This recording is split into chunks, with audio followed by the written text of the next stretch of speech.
વરિષ્ઠ સમાચારમાં આપનું હાર્દિક સ્વાગત છે। ડભોઈમાં બિસ્માર રસ્તાથી અકસ્માતનો ખતરો, ગટરના ઢાંકણમાં ફસાઈ ઇકો કાર।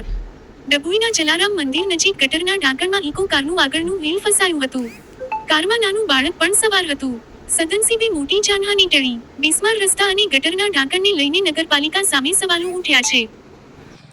આજ રોજ અમે જે જલારામ મંદિર ડેપોની સામે છે ને ત્યાં આગળ મેં અને મારો ભાણો એ ગાડી લઈને અમે અમારા એક કામે આવી રહ્યા હતા। અમે અમારી ગાડી ચલાવતા હતા અને અંદર વાતચીત કરી રહ્યા હતા। અચાનક આ જે ટર્નિંગ આવે છે એ સાઈડે અમારે જવાનું હતું, તો અહીંયા આગળ નગરપાલિકાનું ચેમ્બર છે, તમે જોઈ શકો છો। અમને તો એવો અંદાજ હતો કે ભાઈ આ ચેમ્બર છે એટલે સફાઈ છે કે એની પર ઢાંકણું છે, પણ આ નગરપાલિકાની એટલી બધી એ કહેવાય કે આજે કશું જોતા જ નથી, કામ કરે છે તે પણ। ચેમ્બરનું ઢાંકણ નથી, ચેમ્બરનું ઢાંકણું નથી, તમે જોઈ શકો છો આખું વ્હીલ અંદર કરી ગયું છે। અને બીજું કે આ ગાડીનું નુકસાન થયું એનું તો અમને કંઈ લાગતું નથી કે ચાલો હવે એ તો વસ્તુ થયું, પણ કાલ ઉઠીને આજે નાનું છોકરું છે એને જો અંદર કંઈક વાગ્યું હોત તો એની જવાબદારી કોણ લે?